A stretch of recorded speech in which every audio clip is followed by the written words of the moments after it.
হাজার চেষ্টা করেও কি জীবনের ভালো সময়টা কিছুতেই ফিরছে না? একটা সমস্যা কাটতে না কাটতেই কি জীবনে অন্য আরেকটা নতুন বিপর্যয় হাজির হচ্ছে? অনেক মানুষই চরম হতাশা নিয়ে বলেন যে দিনরাত এক করে হাড়ভাঙা খাটুনি কাটছি, তাও কেন আমাদের সময়টা বদলাচ্ছে না। আমাদের ভাগ্যটা যেন একটা জায়গায় এসে পুরোপুরি থমকে দাঁড়িয়ে গেছে। সনাতন বাস্তুবিজ্ঞান এবং মহাজাগতিক শক্তির বিজ্ঞান বলছে এর পেছনে আপনার কোনো বড় গ্রহের দোষ নাও থাকতে পারে। থাকতে পারে আপনারই অজান্তে নিজের বাড়ির দেয়ালে ভুল দিকে ঘড়ি টাঙিয়ে রাখাও। বাস্তুমতে ঘড়ি হলো স্বয়ং কাল বা সময়ের প্রতীক, যা আমাদের জীবনের গতি নির্ধারণ করে। ভুল দেয়ালে ঘড়ি টাঙালে যেমন খারাপ সময় কাটতেই চায় না, ঠিক তেমনি সঠিক দেয়ালে ঘড়ি রাখলে তা সৌভাগ্যকে চুম্বকের মতো আকর্ষণ করে। আজকের ভিডিওতে আমরা একদম সহজ ভাষায় জানব বাড়ির দেয়ালে ঘড়ি কোন দিকে টাঙালে আপনার জীবনের সুবর্ণ সুযোগ আর ভালো সময় ফিরে আসবে। জ্যোতিষশাস্ত্র ও বাস্তুমতে ঘড়ি শুধুমাত্র সময় দেখার যন্ত্র নয়, এটি আপনার বাড়িতে পজিটিভ ও নেতিবাচক এনার্জির কম্পন তৈরি করার একটি শক্তিশালী উৎস। বাস্তুমতে উত্তর দিক হলো ধনের দেবতা কুবেরের স্থান এবং কুণ্ডলীর ধনকারক গ্রহ বুধ ও দেবগুরু বৃহস্পতির দিক। উত্তর দিকের দেয়ালে ঘড়ি টাঙালে ঘরে নতুন নতুন উপার্জনের রাস্তা খুলে যায়, ব্যবসায় বিপুল উন্নতি হয় এবং ভালো সময় খুব দ্রুত জাতকের জীবনে প্রবেশ করে। এবার আসি পূর্ব দিকের ক্ষেত্রে। পূর্ব দিক হলো স্বয়ং সূর্য বা রবি স্থান। এই দেয়ালে ঘড়ি টাঙালে পরিবারের প্রধান মানুষের মান সম্মান বাড়ে, সন্তানদের পড়াশোনায় মন বসে এবং সরকারি চাকরি বা ক্যারিয়ারে প্রগতির পথ সুগম হয়। আচ্ছা, এবারে আমরা বলবো যে কোন দিকে ঘড়ি টাঙাবেন না। বাড়ির দক্ষিণ দিকের দেয়ালে ভুলেও কখনো ঘড়ি টাঙাবেন না। দক্ষিণ দিক হলো যমরাজ এবং মঙ্গলের দিক, যা স্থবিরতা আনে। এই দেয়ালে ঘড়ি টাঙালে পরিবারের সদস্যদের স্বাস্থ্যের মারাত্মক ক্ষতি হয়, ভালো চলতে থাকা কাজ হুট করে বন্ধ হয়ে যায় এবং মানুষ ঋণের ফাঁদে জড়িয়ে পড়ে। এছাড়া কোনো ঘরের দরজার উপরে ঘড়ি টাঙানো সম্পূর্ণ নিষিদ্ধ। এতে ঘরে নেতিবাচক রাহু এনার্জি চাঙ্গা বা জাগ্রত হয়ে ওঠে। ঘড়ির দিক পরিবর্তন করার পাশাপাশি আপনার জীবনের আটকে থাকা ভাগ্যকে ঝড়ের গতিতে সচল করতে 4টি নতুন এবং পরীক্ষিত ঘরোয়া ও বাস্তু টোটকা আপনাদেরকে বলছি, এগুলো প্রয়োগ করে দেখতে পারেন। 1 নম্বর হচ্ছে ঘড়ি কেনার সময় সবসময় মনে রাখবেন তার আকার যেন গোল বা ওভাল হয়। চৌকো বা ধারালো কোণযুক্ত ঘড়ি বাস্তুতে নেতিবাচক এনার্জি ছড়ায়। উত্তর বা পূর্ব দেয়ালে গোল ঘড়িটি টাঙানোর আগে তার পেছনের হুকের সাথে একটি ছোট সবুজ রঙের সুতির সুতো 3 বার জড়িয়ে গিঁট দিয়ে নিন।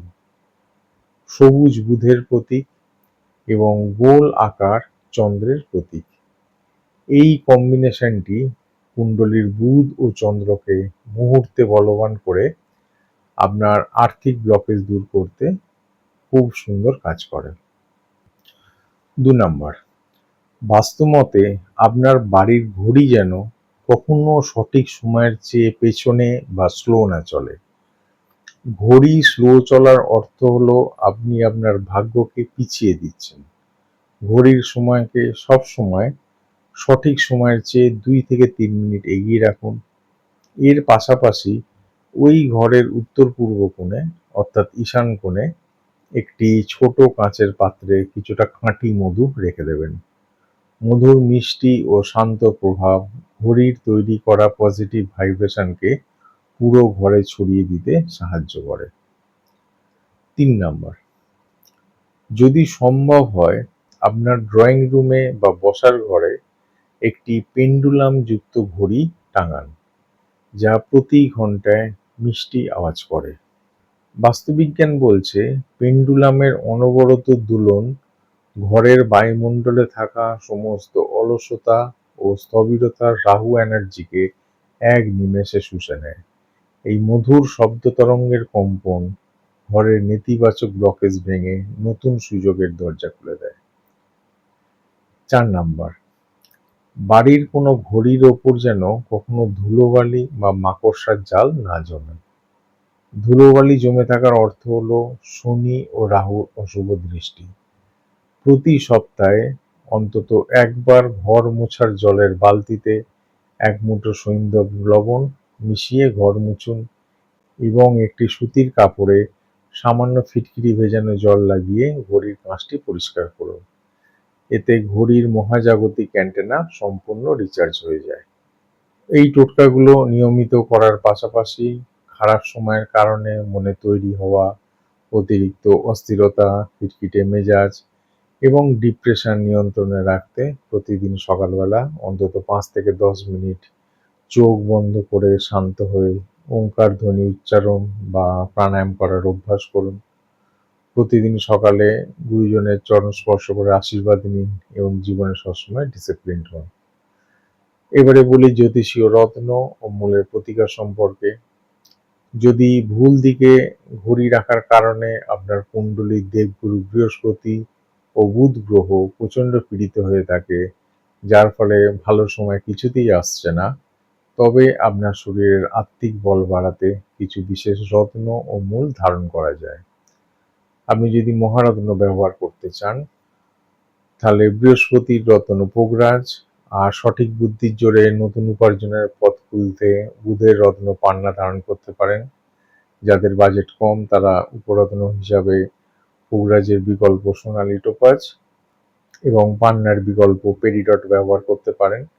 আর যারা রত্ন পড়তে চান না বা যাদের বাজেট আরও কম তারা বামুনহাটি মূল অথবা বৃদ্ধধারক মূল সুতোর সাহায্যে শরীরে ধারণ করতে পারেন, যা আপনার শরীরে দুর্দান্ত পজিটিভ এনার্জি ছড়াবে। সবশেষে বলবো, আমাদের চারপাশে ছোটখাটো বাস্তু পরিবর্তনই কিন্তু আমাদের জীবনের বড় বড় সাফল্যের রাস্তা তৈরি করে। আজই আপনার বাড়ির ঘড়ির দিকটি পরিবর্তন করুন, সঠিক ঘরোয়া টোটকাগুলো ভক্তি ভরে করুন এবং ঈশ্বরের প্রতি অগাধ বিশ্বাস রাখুন। নিজের সামর্থ্য অনুযায়ী সৎ মনে পরিশ্রম করুন। অকারণ নিয়তিকে দোষ দিয়ে ঘরে বসে থাকার কোনো প্রয়োজন নেই। আপনার জন্ম তারিখ, সঠিক জন্ম সময় এবং জন্মস্থান আমাদের হোয়াটসঅ্যাপে লিখে জানান, আর ঘরে বসেই জেনে নিন আপনার জন্মকুণ্ডলী ও বাস্তু অনুযায়ী আপনার জীবনের আসল শক্তির ক্ষেত্র কোনটি এবং আপনার ভালো সময় ফিরিয়ে আনার নির্দিষ্ট ও সঠিক প্রতিকারটি কী। আজকের এই চমৎকার বাস্তু টিপস ও নতুন টোটকাগুলির মধ্যে কোনটি আপনি আজই আপনার বাড়িতে ব্যবহার করছেন তা কমেন্ট করে জানান।